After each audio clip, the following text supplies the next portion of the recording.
Film की कहानी 16 साल की होनहार और जिद्दी लड़की माया से शुरू होती है, जो अपने पिता मिस्टर मिचेल के साथ एक बिजनेस ट्रिप पर आई है।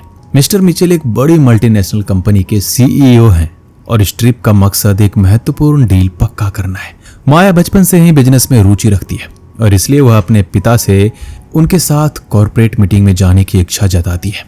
शुरू में उसके पिता इसे मजाक समझते हैं, लेकिन माया की गंभीरता और आत्मविश्वास देखकर वो मान जाते हैं कि वो सिर्फ एक सामान्य लड़की नहीं बल्कि भविष्य की एक सफल बिजनेस वुमेन बनना चाहती है। जब मिस्टर मिचेल मीटिंग के लिए निकलते हैं तो माया होटल के कमरे में अकेली रह जाती है। उसके पिता उसे बार बार कहते हैं वो बाहर ना निकले, लेकिन जब माया को पानी की बोतल खरीदनी होती है तब वो थोड़ी देर के लिए रूम से बाहर निकल जाती है। लिफ्ट में उसकी मुलाकात एक मध्यम उम्र के हैंडसम आदमी से होती है जो उसे बार बार घूरता रहता है और उसके व्यवहार से लगता है उसकी नीयत साफ नहीं है। जब माया वापस कमरे में आती है तो उसके पिता पहले से लौट चुके होते हैं। उन्होंने थोड़े सख्त लहजे में पूछा, तुम कहाँ गई थी माया? मैंने कहा था रूम में ही रहना। माया ने माफी मांगते हुए कहा, सॉरी डैड, बस पानी लेने गई थी, अगली बार बिना बताए नहीं जाऊंगी। मिचेल ने गहरी सांस ली और बोले, मैं सिर्फ तुम्हारे लिए चिंतित रहता हूँ, इस दुनिया में तुम्हारे अलावा मेरा कोई नहीं है। माया उनके पास आ गई, मुस्कुराई और बोली, मैं समझती हूँ डैड, और मुझे भी आपकी बहुत परवाह है। इसके बाद मिस्टर मिचेल बताते हैं, होटल मैनेजमेंट ने एक कॉर्पोरेट डिनर रखा है जिसमें उन दोनों को शामिल होना है। माया इस बात से बहुत खुश होती है। रात को डिनर पार्टी शुरू होने वाली थी। माया कमरे में तैयार हो रही थी, तभी उसके पिता ने कहा, तैयार हो जाओ बेटी, देर हो रही है। माया जल्दी से कपड़े बदलने लगी और तैयार होते होते अपने पापा से उत्सुकता भरे अंदाज में पूछ बैठी, डैड आपकी मीटिंग कैसी रही? क्या वो डील मिल जाएगी? लेकिन उसके पापा कुछ नहीं बोले। उन्होंने बस मुस्कुराते हुए कहा, तुम बहुत खूबसूरत लग रही हो माया, अब चलो नीचे, आज उन लोगों से कॉन्ट्रैक्ट लेकर ही लौटेंगे। दोनों नीचे पहुंचे जहां डिनर पार्टी शुरू हो चुकी थी। डिनर पार्टी में पहुंचने पर मिस्टर मिचेल माया को कई बिजनेस लोगों से मिलवाते हैं। वहीं उनकी मुलाकात ब्रुक्स से होती है।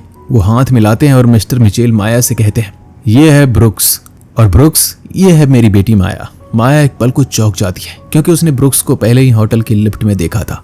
वही रहस्यमय शख्स जिसने बड़ी अजीब नजरों से उसे देखा था। इस अनजान मुलाकात की याद आते ही माया थोड़ी घबरा जाती है, लेकिन कुछ कहती नहीं है। इसके बाद मिचेल ब्रुक्स से कहते हैं, क्या आपके पास 1 मिनट है? मुझे आपसे कुछ जरूरी बात करनी है।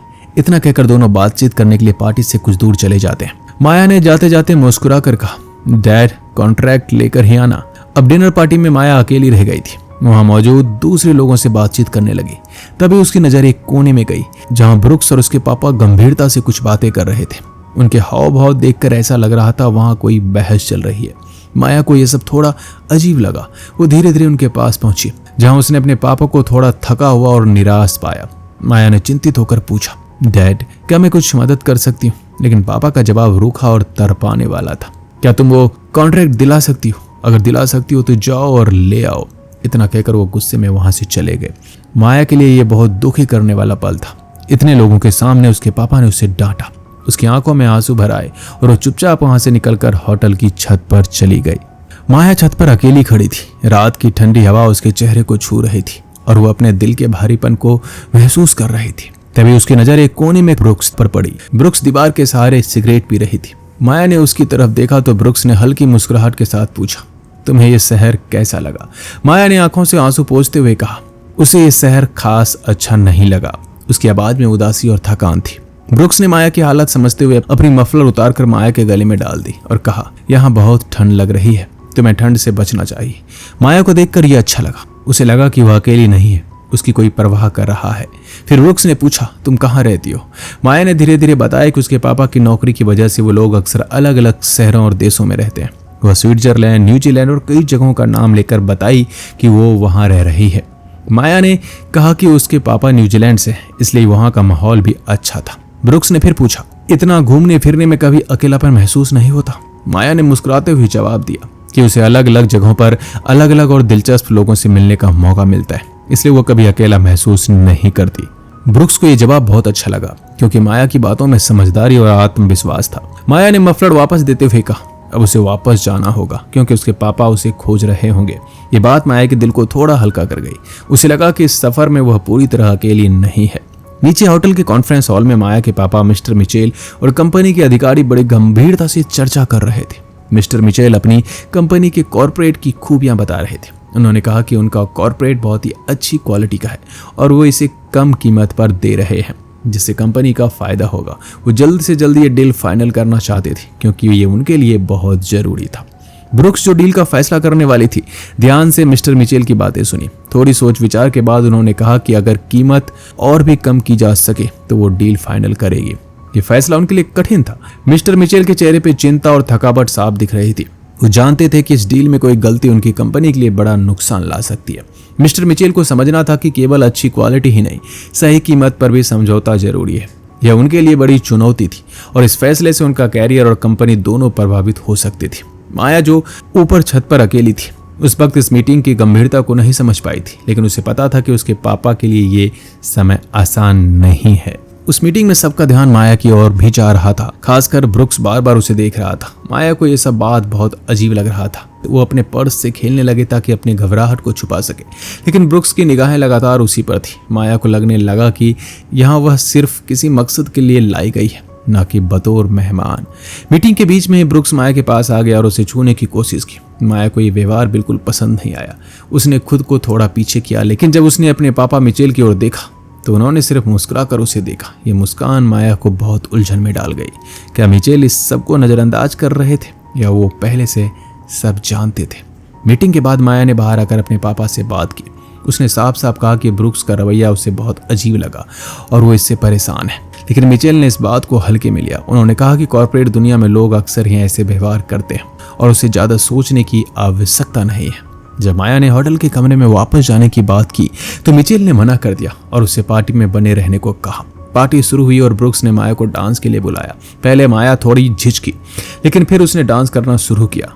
डांस करते हुए ब्रुक्स माया के बहुत करीब आ गया और माया को भी थोड़ी देर के लिए उसकी ओर खिंचाव महसूस हुआ, लेकिन तभी उसकी नजर मिचेल पे पड़ी जो किसी और महिला के साथ मस्ती कर रहे थे। यह देखकर माया को दुख हुआ। उसे लगा कि उसके पापा को उसकी परवाह ही नहीं है। धीरे धीरे माया को यह समझ आने लगा, शायद मिचेल खुद ही उसे ब्रुक्स के करीब जाने दे रहे हैं ताकि उनकी बिजनेस डील पक्की हो जाए। माया को लगा कि उसके पापा ने उसकी भावनाओं की कोई कदर नहीं की और उसे एक साधन के रूप में इस्तेमाल किया जा रहा है। ये बात माया के दिल को बहुत ही चोट पहुंचा गई। डांस करते हुए अचानक ब्रुक्स ने माया को किस कर लिया। माया हैरान रह गई और तुरंत अपने पापा की ओर देखा, लेकिन वो वहां नहीं थे। इससे माया को और यकीन हो गया कि मिचेल जानबूझकर उसे इस स्थिति में अकेला छोड़ रहे हैं। फिर ब्रुक्स ने माया से कहा कि वो बाहर चले और माया ने बिना विरोध किए हामी भर दी। ब्रुक्स उसे अपने कमरे में ले गया, उसे शराब दी। माया खिड़की के पास जाकर चुपचाप शराब पीने लगी। तभी ब्रुक्स उसके पास आया और उसके गले को चूमा। दोनों एक दूसरे के करीब आ गए। माया अंदर से बहुत उलझन में थी। वह इस स्थिति को ना पूरी तरह स्वीकार कर पा रही थी, ना पूरी तरह मना कर पा रही थी। वो सोच नहीं पा रही थी कि वो जो हो रहा है वो गलत है कि सही। उसका मन एक गहरी दुविधा में फंस गया था, जहां से निकल पाना आसान नहीं था। इंटीमेट होने के बाद ब्रुक्स अचानक चुपचाप वहां से उठकर चला गया। माया को कुछ समझ में नहीं आया कि उसने ऐसा क्यों किया। वह अकेली बैठी रह गई और सोचने लगी, क्या कुछ गलत हुआ है? क्या ब्रुक्स ने सिर्फ उसका इस्तेमाल किया? उसके मन में कई सवाल उठने लगे, लेकिन सवाल का कोई जवाब नहीं मिला। उसका दिल भारी हो गया और वह अंदर से टूटने लगी। थोड़ी देर बाद माया ने खुद को संभाला और पार्टी हॉल में लौट आई। वहां लोग अब भी नाच गा रहे थे, हंसी मजाक कर रहे थे। माया ने अपने पापा मिचेल को ढूंढना शुरू किया। तभी उसने देखा कि मिचेल और ब्रुक्स आपस में हंसते हुए बातें कर रहे थे, जैसे कोई बड़ी सफलता का जश्न मना रहा हो। ये देखकर माया चौंक गई, क्योंकि कुछ देर पहले दोनों में बहस हो रही थी। माया को शक होने लगा कि शायद ब्रुक्स के साथ जो कुछ हुआ उसके बदले उसके पापा को वो डील मिल गई है जिससे वो लंबे समय से पीछा कर रहे थे। उसका दिल टूट गया।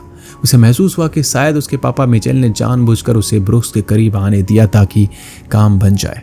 माया के मन में बहुत दुख और गुस्सा था, लेकिन उसने अपने चेहरे पर कुछ जाहिर नहीं होने दिया। वह सबके सामने एक वाइन का गिलास मांगती है ताकि खुद को मजबूत दिखा सके। तभी उसके पापा मिचेल बताते हैं कि उसकी डील फाइनल हो गई है और वो खुश है। माया को पहले ही इसका अंदेशा था, लेकिन अब सब कुछ साफ हो गया था। माया देखता है कि ब्रुक्स अब उससे नजरें चुरा रहा है। वो उससे बात भी नहीं करना चाहता। ये देखकर माया और भी ज्यादा गुस्से में आ जाती है। वो अपने पापा मिचेल की बातों को अनसुना करते हुए सीधे ब्रुक्स के पास जाती है और सबके सामने उसे जबरदस्ती एक किस कर देती है।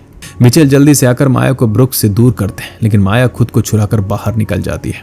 बाहर आकर माया टैक्सी का इंतजार करने लगती है। तभी उसके पापा मिचेल उसके पीछे दौड़ते हुए नजर आते हैं और अपनी जैकेट उतारकर उसे पहनाने लगते हैं। लेकिन माया अब अंदर से पूरी तरह टूट चुकी थी। वह फूट फूट कर रोने लगती है। उसे अब पूरी सच्चाई समझ में आ चुकी थी। उसके पापा मिचेल ने उसे सिर्फ एक औजार की तरह इस्तेमाल किया था, एक सौदे के हिस्से के रूप में। जिस पिता पर उसने सबसे ज्यादा भरोसा किया था, उसी ने सबसे ज्यादा गहरी चोट दी थी। जब मिचेल बाहर आकर माया को गले लगाना चाहता है तो माया खुद को पीछे हटा लेती है। अब वो उन्हें पिता नहीं मान पा रही होती है, क्योंकि उसे लग रहा होता है कि उसके पापा ने उसके साथ सबसे बड़ा धोखा किया है। मिचेल अब माया को रोकने की कोशिश करते हैं। वो कहते हैं, तुम्हारे अलावा इस दुनिया में मेरा कोई नहीं है, प्लीज रुक जाओ। ये शब्द सुनकर माया रोने लगती है। अब बहुत देर हो चुकी होती है। उसका दिल टूट चुका होता है, भरोसा बिखर चुका होता है, और अब वो वापस उस रिश्ते में नहीं लौट सकती जिसमें सिर्फ उसका इस्तेमाल किया गया था। माया आंसू भरे मन से टैक्सी में बैठ जाती और डेनमार्क के लिए रवाना हो जाती है। उसके पिता पीछे अकेले रह जाते हैं, सिर्फ अपनी गलती और पछतावे के साथ। माया के लिए ये दूसरी बड़ी चोट थी। पहली चोट तो ब्रुक्स ने दी थी, जिसने सिर्फ उसका इस्तेमाल किया। दूसरी चोट उसके पिता मिचेल ने दी, जिन्होंने अपनी बेटी को एक सौदी की तरह इस्तेमाल किया और उसके विश्वास को तोड़ दिया। ये कहानी यही अंत होता है। दोस्तों, मिलते हैं एक नए वीडियो के साथ। तब तक के लिए अपना ख्याल रखिएगा।